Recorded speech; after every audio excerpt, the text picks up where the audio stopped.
संस्कृत का पेपर है, रीट का है और भाषा सेकंड है, और भाषा सेकंड खंड 3 में आता है, 3rd में आता है। तो 61 से लेकर के 66 तक के प्रश्न हमें गद्यांश में से करने हैं। तो इस गद्यांश को तब पढ़ना है जब हमें ज़रूरत होती है।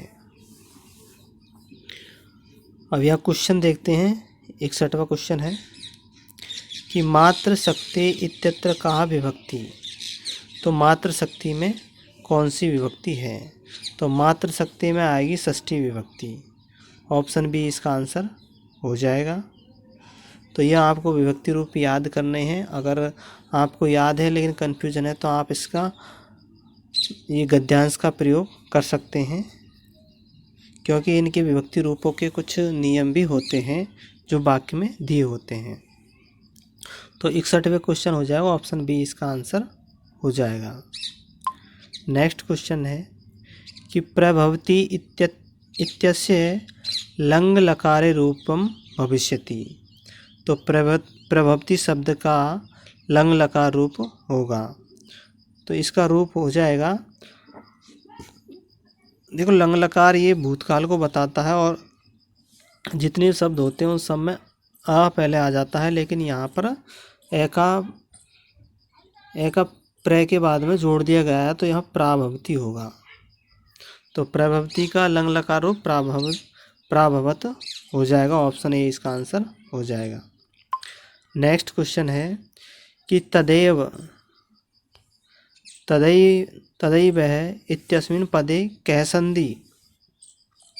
तो यहाँ देखते हैं कि जो ये शब्द है इसमें डबल मात्रा लगी हुई है, आई की मात्रा, यानी कि जो आई की मात्रा है ये डबल लगी हुई है। तो इसमें जो संधि हो जाएगी वो वृद्धि संधि होगी। ऑप्शन सी इसका आंसर हो जाएगा। नेक्स्ट क्वेश्चन है कि निर्मातुम इत्यस्मिन् पदे प्रत्यय अस्ति। तो निर्मातुम में तुमुन प्रत्यय हो जाएगा। ऑप्शन डी इसका आंसर हो जाएगा। नेक्स्ट क्वेश्चन है कि गृह लक्ष्मी इत्यत्र समास अस्ति। तो गृह लक्ष्मी का हो जाएगा घर की लक्ष्मी। तो घर की लक्ष्मी है तो इसमें तत्पुरुष समास हो जाएगा। ऑप्शन सी इसका आंसर होगा।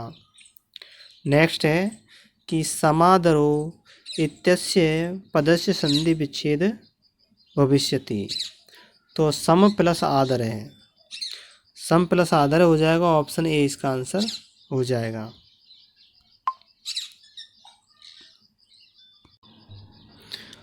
अब इस क्वेश्चन में हम देखते हैं कि यहाँ हमें एक अपठित श्लोक दे रखा है और इस श्लोक के आधार पर हमें प्रश्नों के उत्तर देने हैं। तो इस श्लोक को भी हम बाद में पढ़ेंगे, पहले हम इनके क्वेश्चनों को देखते हैं। जहाँ हमें ज़रूरत होगी तब हम श्लोक को पढ़ेंगे। तो 67वां क्वेश्चन है कि अत्युत्तमा इत्यत्र क्या संधि। तो इसमें हमें संधि बतानी है, तो गद्यांश श्लोक को पढ़ने की कोई आवश्यकता नहीं है। तो अति प्लस उत्तमा, यानी कि इसमें यण संधि हो जा रही है, ई को मार या करवा कर दो। तो ऑप्शन बी इसका आंसर हो जाएगा, यण संधि है। नेक्स्ट क्वेश्चन है दर्शनीया इत्यत्र कह प्रत्यय। तो दर्शनीया में अनियर प्रत्यय हो जाएगा। ऑप्शन डी इसका आंसर हो जाएगा। नेक्स्ट है कि श्लोकेस्मिन् प्रयुक्तस्य छन्दसः नाम किम। तो इसमें जो छंद का प्रयोग किया गया है उसका नाम बताना है। तो यहाँ देखो जो मालिनी छंद है इसमें 15 आते हैं। मालिनी छंद में 15 वर्ण आते हैं और वर्णों को गिना जाता, आधे वर्णों को नहीं गिना जाता। शिखरणी छंद में 16 वर्ण आते हैं। इंद्र वज्रा में 11 वर्ण आते हैं और बसंत तिलका में 14 वर्ण आते हैं। तो यहाँ जो श्लोक को हमने पढ़ेंगे तो हमें एक पद में हमें 14 वर्ण मिलने चाहिए। अगर 14 वर्ण है तो बसंत तिलका में चला जाएगा। तो ऑप्शन सी इसका आंसर हो जाएगा। तो हम इसमें पदों को गिनना भी बताते हैं कैसे, जैसे कि इसमें देखते हैं इसमें वर्णों को गिनते हैं। तो 1 2 3 4 5 6 7 8 9 10 11 12 13 14। तो 14 तक ही गिनते हैं और एक को भी नहीं गिनते, 2 पदों को गिनना पड़ता है, यानी कि जब जितनी हमें ज़रूरत होती है उतने पदों को गिनना पड़ता है। फिर हम नीचे वाले पद में भी गिन के देखते हैं। इसमें भी देखो 4 पद होते हैं एक श्लोक में। 1 2 3 4 5 6 7 8 9 10 11 12 13 14। तो 14 क्लियर हो गए तो बसंत तिलका में ही जाएगा, बसंत तिलका छंद होगा। अब हम जितने चारों पदों को पढ़ेंगे तो हमें 14 वर्ण ही प्राप्त होंगे। अब हम चलते हैं अगले क्वेश्चन की ओर कि विहार वनम इत्यत्र समास विग्रहो विद्यते, यानी विहार वनम में कौन सा समास है। तो इसका समास का नियम हमें पढ़ना होगा, तभी जाकर के हम इनके उत्तर दे पाएंगे। तो यहाँ हम देखते हैं कि विहार वनम इत्यस्य समास विग्रहो विद्यते। तो विहार वनम में कौन सा समास है, तो इसका समास विग्रह करना है तो विहाराय वनम, ऑप्शन ए इसका आंसर हो जाएगा। ऑप्शन ए इसका आंसर हो जाएगा, विहाराय वनम। नेक्स्ट क्वेश्चन है कि श्लोकेस्मिन् कः अलंकार प्रयुक्त है। तो श्लोक को हमें पढ़ना है और उसके अलंकार को बताना है, और अलंकार के भी नियम होते हैं। तो इस श्लोक में अलंकार है रूपक अलंकार का प्रयोग किया गया है। ऑप्शन बी इसका आंसर हो जाएगा। नेक्स्ट क्वेश्चन है कि माहेश्वर सूत्रेषु सलवर्णानाम क्रम विद्यते। तो सल वर्णों का क्रम बताना है। तो सल वर्णों का क्रम हो जाएगा, 14 माहेश्वर सूत्र है, उन 14 माहेश्वर सूत्रों को याद करना होगा और उसी के आधार पर बता सकते हैं। तो सल वर्णों का क्रम होता है कि सशंकर से शुरू होता है, सशंकर, सशट कोण या सशरफ बोलते हैं, सशंकर, सशरफ, ससलेट, है हल और लय लट्टू। ऑप्शन डी इसका आंसर हो जाएगा। नेक्स्ट क्वेश्चन है कि देवदत्त है यज्ञदत्त है का 100 रुपये का ऋणी है। तो देवदत्त यज्ञदत्त के 100 रुपये का ऋणी है। तो अस्य वाक्यस्य संस्कृते अनुवाद भविष्यति। तो इस वाक्य का हमें संस्कृत में अनुवाद करना है। तो इस वाक्य का हमें संस्कृत में अनुवाद करना है। तो इसका संस्कृत अनुवाद हो जाएगा, देवदत्त है यज्ञदत्ताय सतम धारयति। ऑप्शन सी इसका आंसर हो जाएगा। फिर नेक्स्ट क्वेश्चन है 74वां कि बालक है पुस्तकम पठति इत्यस्य वाक्यस्य वाच्य परिवर्तनम भविष्यति। तो इसमें जब वाच्य परिवर्तन करते हैं तो वाच्य परिवर्तन करने के लिए इसका हो जाएगा बालकेन पुस्तकम पठ्यते। ऑप्शन सी इसका आंसर हो जाएगा। वाच्य परिवर्तन में तृतीय विभक्ति का प्रयोग होता है।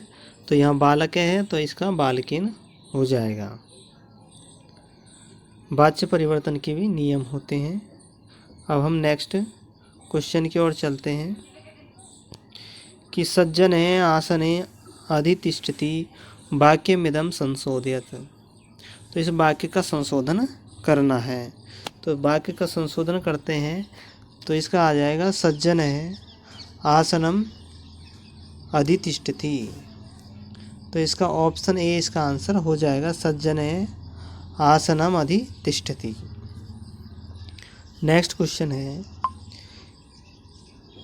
दंडिन है पदलालित्यम माघे संति रिक्त स्थान गुणः। तो यहाँ हमें सूक्ति को पूरा करना है। इसमें सूक्ति दे रखी है, सूक्ति को पूरा करना है। तो यहाँ आ जाएगा त्रय। तो सूक्तियों के तो नियम बिल्कुल फिक्स होते हैं, सूक्ति जो है वो के वही आएगा। तो यह त्रय आएगा। तो दंडिन पदलालित्यम माघे संति त्रय गुणः। नेक्स्ट क्वेश्चन है कि रकारस्य उच्चारण स्थानम विद्यते, तो रकारस्य का उच्चारण स्थान बताना है। तो रे वर्ण का उच्चारण स्थान होता है मूर्धा। मूर्धा ऑप्शन डी इसका आंसर हो जाएगा।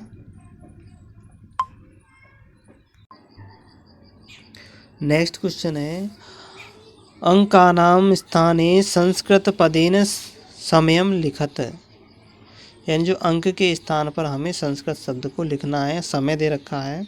तो ये सवा चार है, तो सवा चार को संस्कृत में बोलते हैं सपाद, सवा को सपाद चतुर्बादीन, ऑप्शन सी इसका आंसर हो जाएगा। नेक्स्ट है मनुते इत्यत्र क्रियापदे कह धातु, तो मनुते में कौन सी क्रिया धातु है? तो इसमें क्रिया धातु हो जाएगी, इसमें क्रिया धातु है माँ धातु है, ऑप्शन डी इसका आंसर हो जाएगा। मनुते में माँ धातु है। नेक्स्ट क्वेश्चन है कि चतुर्दश माहेश्वर सूत्रेषु स्वरवर्णानाम संख्या अस्ति, तो ये कहते हैं कि जो महेश्वर सूत्र 14 है, उन 14 महेश्वर सूत्रों में स्वर वर्णों की संख्या कितनी है? तो स्वर वर्णों की संख्या महेश्वर सूत्रों में हमें स्वर वर्ण मिलेंगे, 9 ही स्वर वर्ण मिलेंगे, तो ऑप्शन ए इसका आंसर हो जाएगा। नेक्स्ट क्वेश्चन है कि संस्कृत भाषा शिक्षणस्य प्रथम सोपानम भवेत्, तो संस्कृत भाषा शिक्षण में प्रथम सोपान कौन सा है?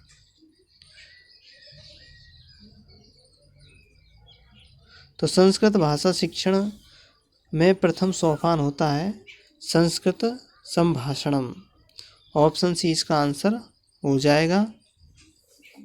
ये संस्कृत भाषा शिक्षण का पहला सोपान है संस्कृत संभाषणम। तो इसमें देखते हैं कि इसमें धातु रूपाणाम शब्द रूपाणाम चरटन, तो रटने की प्रवृत्ति नहीं बताई जाती, श्लोकों को याद करना भी नहीं बताया जाता और व्याकरण का ज्ञान भी नहीं कराया जाता।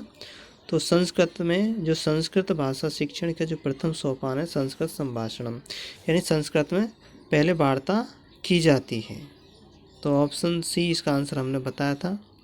नेक्स्ट क्वेश्चन है कि सूत्र विधौ सूत्राणाम मुख्य उद्देश्य किम, यानी सूत्र विधि में सूत्र का मुख्य उद्देश्य क्या है?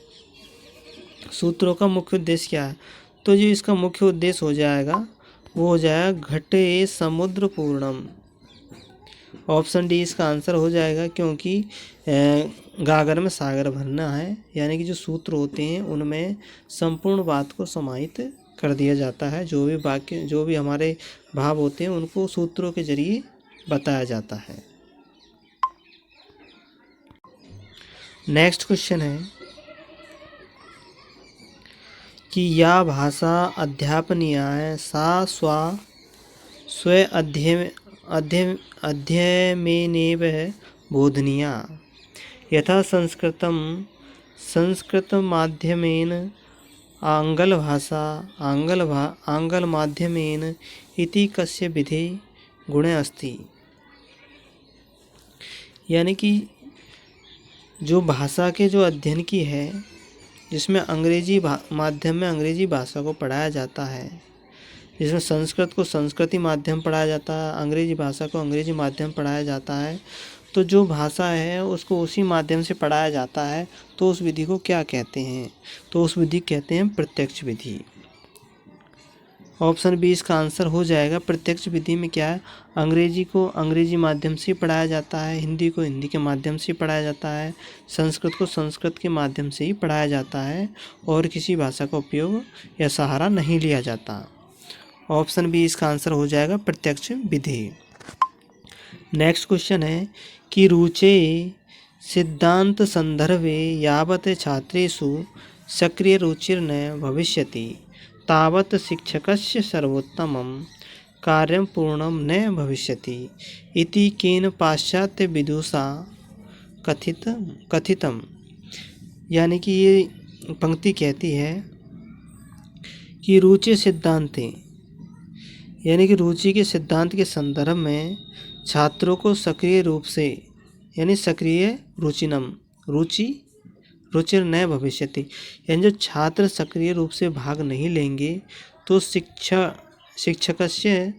शिक्षक का सर्वोत्तम कार्य पूर्ण नहीं होगा। जब छात्र सक्रिय रूप से भाग नहीं लेंगे यानी कि नहीं लेते हैं, जब शिक्षक पढ़ाता है विद्यार्थी को और छात्र सक्रिय रूप से भाग नहीं लेते हैं तो शिक्षक का जो सर्वोत्तम कार्य होता है वो पूरा नहीं होता। तो ये है वाक्य किसने कहा था? तो ये वाक्य जो कहा था वो कहा था पिंट सेट महोदय ने कहा था। ऑप्शन ए इसका आंसर हो जाएगा। यानी जब छात्र सक्रिय रूप से भाग लेंगे तभी पढ़ाने का मतलब सही होगा, अन्यथा शिक्षक पढ़ाता रहेगा और छात्र उसमें रुचि नहीं लेगा तो पढ़ाने का कोई मतलब नहीं है, व्यर्थ है उसका पढ़ाना। नेक्स्ट क्वेश्चन है कि एकैकस्य प्रश्नस्य पदेने एकेन वर्णनेकेन वा समाधानं पदेयं भवति चेत सा का परीक्षा भवेत्। यानी कि एक एक करके प्रश्नों को पदों में वर्णन करते हैं और समाधान करते हैं, तो ऐसी कौन सी परीक्षा होती है?